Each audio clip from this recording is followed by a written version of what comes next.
Kevin Cassius, Life TV in association with MJ Marbar in Hull, point of no return.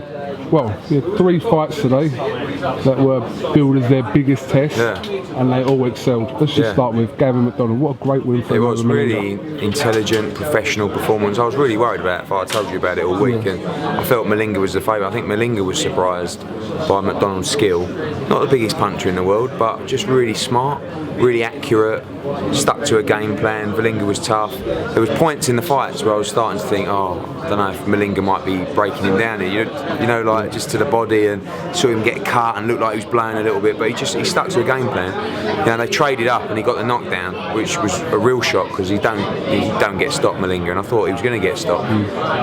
But Gavin just took his time. It's a big win for him, you know. Like, you know, the fight against Josh Wale was probably a real sort of setback to his career, because no disrespect to Josh Wale, but after the Lee Wood win, we thought he was going to go on, and I just don't think he got himself up for the Josh Wale fight enough. And you know, this was a fight where he knew that potentially his career was on the line against Malinga, and he excelled and he stepped up, and I'm really pleased for him. You know, he's a lovely kid, and Kid Galahad's relinquished the European, and he's the mandatory for it, so that's an option, defend the WBO. But you know, the thing is with Gavin is, because of all the big shows we're doing in Yorkshire, he hasn't got to be slung into massive fights. He can keep chipping away, having these learning fights, and jump on the back of Tommy COYLE, jump on the back of Josh Warrington, jump off the back of Kell Brook, you know, in Leeds, Hull, Sheffield, in all the big shows we do. So it was a big night for him. Absolutely. Luke Campbell labelled this as the acid test, and 5th round. You said earlier on that, you know, you think he'll do within 5 rounds? Yeah, I did, and I felt that he was going to put on a great performance tonight. I think what we've seen in potentially the last 2 or 3 is Luke sort of reach the level of opponents where it just becomes a little bit flat, and he needed that buzz tonight. He needed to be nervous, and he was. You know, he was apprehensive in the change room, and you need that sometimes to put in great performances. Came out, the crowd were unbelievable. You know, goosebumps, and he was electric. Bruce Waders, don't forget, look at his record. You know, look who he beat, in my opinion, Dante Jordan for the IBO or whatever it was, world title, and he's a quality fighter. You saw him in his fight with Tommy COYLE, and Luke dismantled him. It was a real statement, you know, especially in his 9th fight. But we've always known how good he is, Luke Campbell, and he showed it. And I'm just so pleased that Tommy stepped up to the plate straight after. You know, because bit of pressure there for Tommy, added pressure from Luke. It's a massive pressure, and you know, you'll get people saying, "Oh, Katsidis is not what he was." Of course, he ain't what he was. A prime Katsidis against Tommy COYLE at this stage in his career would have been too much for him. But it was a perfect fight for him at the perfect time. I was very concerned about the fight, and you saw how Katsidis, what he likes to do, maraud forward. He was trying to get the elbow in, he was whacking to the body, and that's what he was going to do all night, and then hope that later on in the fight he wears Tommy COYLE down. But when you get hit by a left hook like that, it was a beautiful shot. And you know what's funny? I didn't say at the press conference. It was a very similar shot to what Derry Matthews knocked Tommy COYLE out with. Yeah. You know, it was just like he was unloading, stand back, bang, left hook, and it was clean out in the air.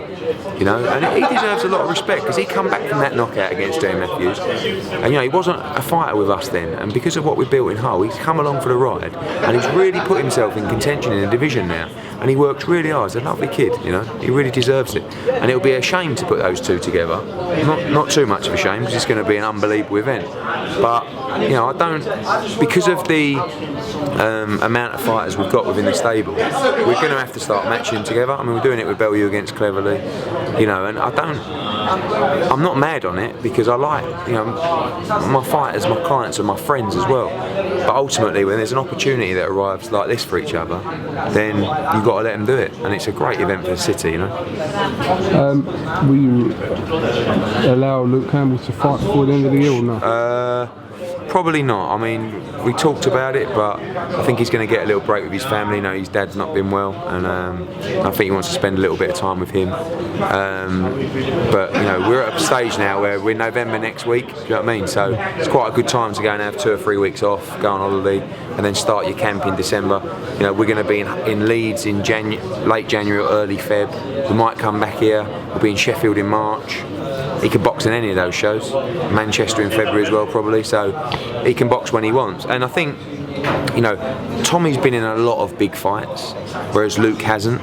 So I think Tommy's next fight will possibly be an easier fight in probably February or March against a southpaw opponent, and Luke's will probably be a little bit tougher. You know, someone like Tommy that's going to bring it, because I think Luke needs another tough fight before Tommy Coyle. I don't think Tommy needs a tough fight before Luke. Do you understand what I'm saying? Because I think he's had them already. Do you anticipate them just having one more fight before fighting each other? Yeah.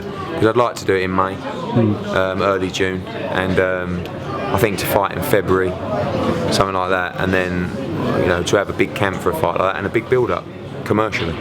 It's going to be a big fight. Absolutely. Well, all in all, it's been a successful night. Yeah, it was good. Yeah, it was a good fight.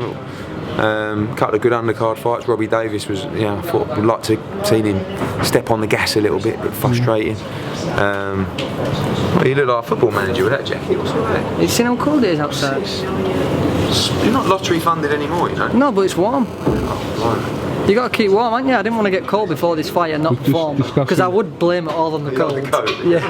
Well, I didn't have my coat on. I didn't have my big coat. We were just discussing your purse for the fight with Coyle, so we'll speak to you in a bit. Right. So what? No one asked the question, and you can ask Luke while he's here. No one asked the question. You lot, the press. How do you see the fight going? I mean, it's such an obvious question to ask.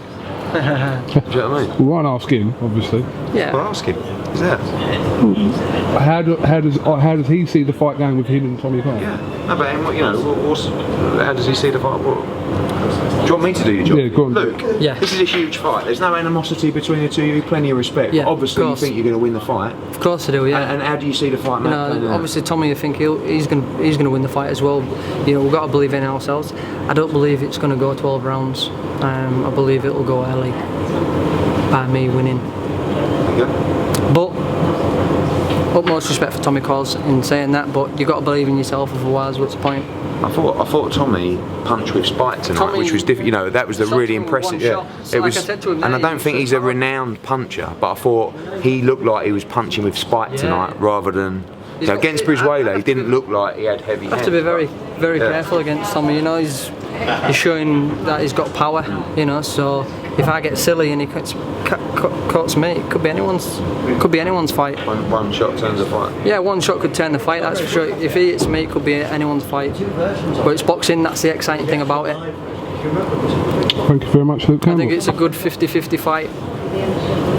Would you say it was a 50-50 fight? You'd have to say, because he's had 9 fights and Tommy's had plenty more fights. Tommy's got the experience.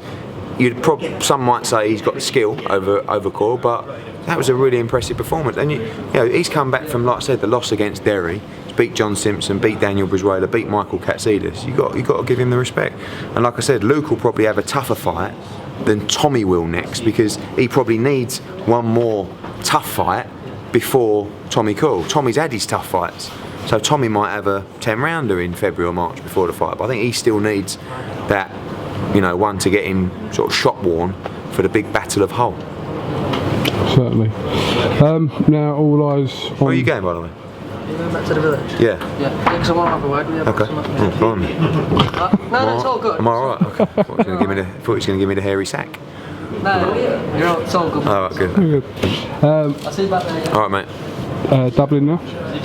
Dublin, yeah, November the 15th. What are we? 3 weeks? 3 weeks, yeah, can't wait for that. And then obviously the big show on the 22nd. Can I ask you a question? Yeah. Are you getting a little bit frustrated with that little bit of negativity that's still surrounding the 22nd show or not? No, not really. Listen, it's what's going to happen. I mean, when we started, we made the announcement. Remember, I was with you all day. I was getting loads and loads of flack, probably like only 20 or 30% positive, if that. And as we started building the show, it was like, oh, that's good, that's good, that's good. And then the Groves announcement last week, it just switched completely, probably like 80% positive. But obviously the 20% are still like grit. I mean, they've started some Twitter thing now where it's like they're retweeting people who are saying positive things about the thing. And the worst thing is that like there's a couple of lemons out there who are like, someone tweets me like, oh, I can't believe Eddie Groves, I can't wait for this show. And then they're messaging those people going, what's the matter with you? Can't you sit like... I mean, I don't understand people's games. I mean, some people must have so little in their life that, again, we go back to the same thing. If you don't like the show, which I can't really understand why you do now, but anyway, don't worry about it. Get on with your life. Don't watch it. Don't watch it, but go and be with your family. If you've got kids, spend more time with your kids than sitting on Twitter, just trying to moan non-stop. Have you got no life? This is what worries me. And I know like people are passionate about boxing. I'm passionate about boxing. But like there comes a time where like sometimes I go on someone's tweets and it's like pages and pages to me, like this, fucking wait, and I just think, how bad is your life? Do you know what I mean? I was tweeting Geezy the other day that's bought VIP tickets for Liverpool. Yeah. But was still moaning about the This guy, he moaned about he went, oh, I'm a bit disappointed it's pay-per-view. He goes, I mean, don't get me wrong, I've got tickets. And I was like, I went, can I buy your tickets back off you? I said, because I need another 10,000 tickets. And he went, no, I'm absolutely delighted I've got tickets, but I'm not sure whether it should be pay-per-view. It's like, where are you coming from, mate? Like, you've got a ticket, probably one of the best value tickets, by the way, because I kept the prices low for the card that we've got. I mean, I should have made the tickets more expensive, but I'm not greedy, regardless of what people think. And, you know, it's just weird. Twitter's weird. I mean, it's nice to get support, and then you read people. Like I said, I go on people's tweets, and it's like all day. Like, just abusing me, and it's like I don't get bothered by it. It's not working. Like, I'm not one of those people that goes, I can't believe this guy's fucking what are you doing? But I just look at it, I think, wow, how bad is your life? You know, like if you put that much passion into something else, just think what you could achieve. You know. But listen, without, you know, you said it, but I think the bottom line to it is, if you don't think the card is worth £15 or whatever from home to watch it, then you're not going to pay for it. So I think that's the bottom line. It's like a punnet of strawberries, right? 2 for £1. When you walk up to a product, or you're in your mind, consciously or subconsciously, you're making a decision to buy a product, you look at those strawberries and you go, how good are those strawberries? Am I going to be happy when I buy those strawberries? Are they going to taste nice? Are they really juicy? Is there any mouldy ones in there? Do you know what I mean? And the answer is the same with a pay-per-view. How good is this pay-per-view? Well, Bell You Cleverly is going to be an absolute war. I've got Groves. I've got DeGale against Paraban. We've got Quigg against Ataki. We've got Joshua on there, future everyone. We've got Callum Smith in a 50-50 against Edge Locker. We've got James McDonnell fighting for the world title. You know, it's like, but if you don't like that, you won't buy it. Just like strawberries. Sometimes you don't fancy a strawberry. On November 22nd, you might not fancy a night, 6-7 fights of championship boxing and a massive event for British sport. You just might not fancy it. On the other end, you might sit on your sofa and go, do you know what? I'm going to have a fucking great night. I'm going to put my feet up, I'm going to crack open a tinny, and I'm going to buy the pay-per-view. And I'm going to have a great night, and I'm going to be royally entertained. And if you buy it and you don't like it, listen, tweet me all you like, give me all the stick you want in the world. But let's just remember, just smile, just enjoy. Well, I apologise because we floated, you was on a roll. I was absolutely smashing it. I know. But listen, where were we? Like I said, if you don't like it, it's like any product. Just like if you're abusing and like retweeting tweets that people are saying nice things, like seriously, just get a life. I mean, put some passion into achieving something and stop worrying about other people and just like, you know, spread the love. It is what it is. Do you know what I mean? Do you get that? Do you see people like giving you stick? I get the backlash from you, so people start to blame me for the pay-per-view. The thing is, like, luckily I got thick skin. I mean, I just sort of get it and go, you know, there's a few out there this week. I'm just looking at that and thinking, bloody hell. Are you really that bothered, or do you hate me that much? Or like, just like I said before, like, spend time with your loved ones. You know, cuddle your children. Celebrate life. It's okay, you know. But, you know, what can you do? It's at the end of the day, you know, tonight as an example, you know, I think I went on Twitter once, and it's like, I went on after the Campbell fight, and I think someone tweeted like, oh, Brizuela's just a blown up super featherweight. It's like, but earlier on you were saying like, this guy's just had a fight of the year with Tommy Coyle, and this is the biggest, I mean, but you can't win. If I'd done that show a year ago, people would have been sitting at home playing with their dicks. Do you know what I mean? Saying, what a show! But there'll still be people going, oh, you know, Katsidis was shot, or well, Brizuela's a blown up suit of feather, or well, Malinga's past his best, you know. But it's like, it's Britain, isn't it? It's so cynical. It's, you know, but there you go. But no, I'm really pleased. Really pleased with the night.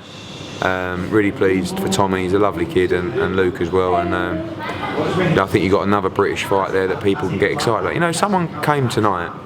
He's a golfer actually on the European tour called David Lynn, plays on the PGA tour, and he's a good friend of mine. And you probably don't know this, Coogan, but I used to manage golfers on the PGA tour and European.